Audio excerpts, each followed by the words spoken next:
নিজের বাড়ি যতদিন না হচ্ছে ততদিন শান্তি নেই, কেননা বাচ্চা হওয়ার পর থেকে বাপের বাড়িতে 3 মাস, পরের 3 মাস বরের দাদার বাড়িতে, তারপরে 3 মাস বরের দোকানে, এইভাবেই ঘুরে ঘুরে দিনকাল কাটছে, কি বলবো আর।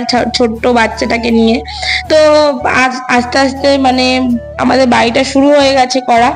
তো যত তাড়াতাড়ি সম্ভব তোমাদেরকে আপডেট দেব। আর এই ভিডিওগুলো 6 মাস আগের।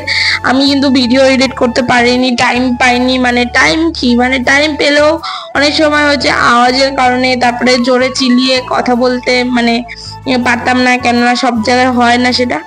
আর হচ্ছে আমার একটা ভালো মাইকও ছিল না। এখন আপাতত একটা মাইক আছে। তো জানিও তোমাদের ভয়েসটা কেমন লাগছে।